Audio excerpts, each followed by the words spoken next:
औज़ुबिल्लाहिमिनश्शैतानिर्रजीम बिस्मिल्लाहिर्रहमानिर्रहीम अल्लाहुम्मा सल्लि अला सय्यिदिना व मौलाना मुहम्मदिन व अला आलिहि व सहबिहि व बारिक व सल्लिम रब्बि इश्रह लिी सदरी व यस्सिर ली अमरी वहलुल उक़दतम मिन लिसानी यफ़क़हू क़ौली। मोहतरम सामीन हज़रात, अस्सलाम वालेकुम। सामीन हज़रात, दोस्तों की तरफ से मैसेजेस मसूल हुए थे, उनमें उन्होंने हमसे इस बारे में ज़िक्र किया कि हमें हक़ शुफ़ा के बारे में कुछ वीडियोज़ बना के भेजें ताकि कुछ उनको मुख्तसर, और हमारी ये कोशिश ये होती है कि हम आम फ़हम अंदाज में कानून को डिस्कस करें, ना कि उनको लीगल वर्डिंग यूज़ करें ज़्यादा से ज़्यादा को, ताकि इनको यहाँ के ब्लैक लॉ डिक्शनरी के वर्डिंग यूज़ करें, ताकि एक हम कोशिश ये होती है कि एक आम शहरी को भी, जिस तरह के एक लॉ स्टूडेंट के लिए वो वीडियो मुस्तफ़ीद हो, इसी तरह एक आम शहरी को भी उस बारे में समझ आ सके। तो हमारी ये कोशिश होती है कि हम ज़बान जो लैंग्वेज यूज़ करते हैं जिसको मिली जुली, ताकि जिसमें एक आम शहरी जो चक्कों में रहते हैं, देहातों में रहते हैं, हमारे व्यूवर्स जो हैं, उनको लिए उस वीडियो के फिर नाजरीन हम कराम, हम चलते हैं वीडियो की तरफ। तो हक़ शुफ़ा जो होता है इस्लाम के अंदर दिया गया हमसायों को और रिश्तेदारों को एक ऐसा हक़ है जिसके तहत कोई भी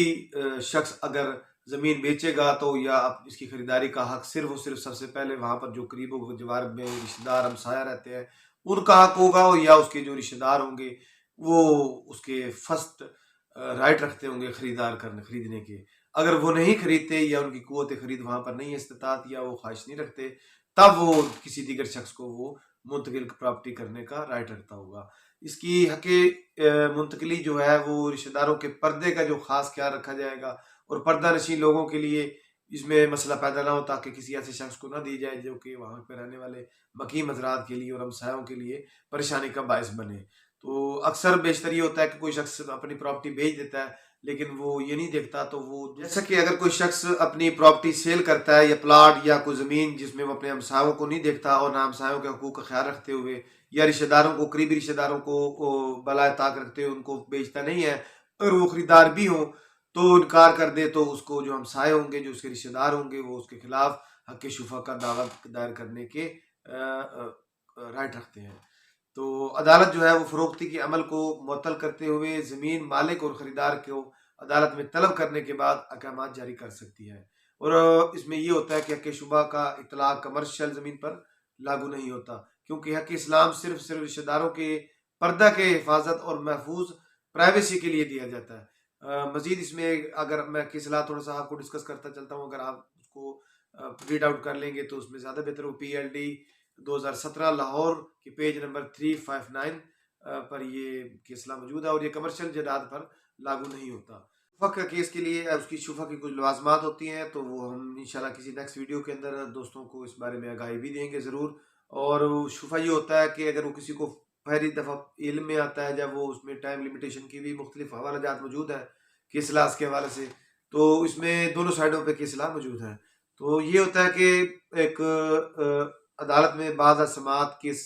जो है वो उसमें साबित करना पड़ता है, प्रूफ करना पड़ता है कि वो जो शफ़ीक जार और इसमें जो इक़साम है शुफ़े की, तो इंशाल्लाह हम वीडियो में डिस्कस करेंगे। तो अपना ख्याल रखिएगा। मैं इसके साथ साथ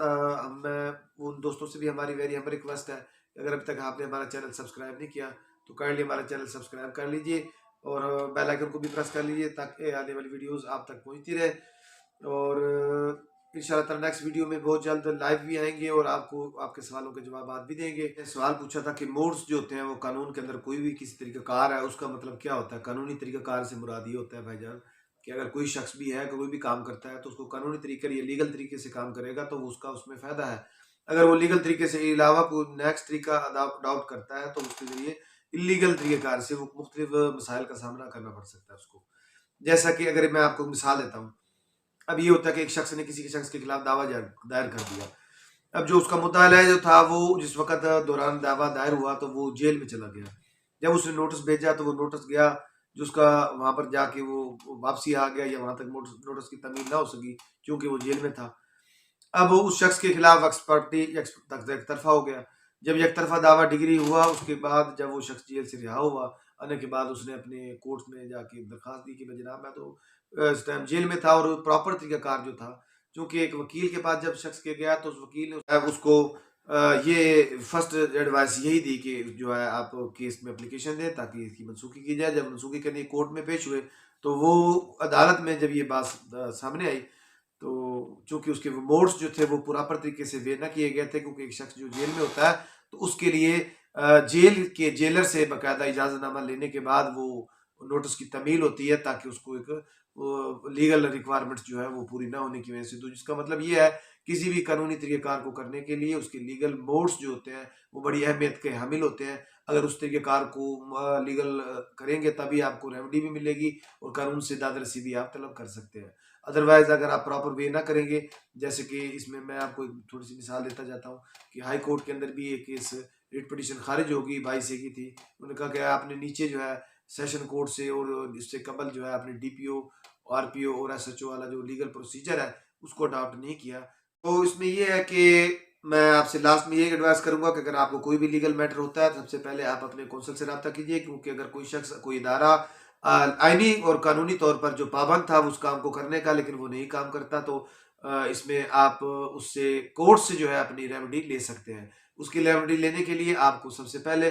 अपने कौंसल से राब्ता करना चाहिए, क्योंकि कानून में कौंसल ही एक ऐसा शख्स है जो आपके लिए एक लीगल रहनुमाई करते हुए आपको कोर्ट को आपके जो मौक़िफ़ है उसको कोर्ट के अंदर असिस्ट कर सकता है। तो इसके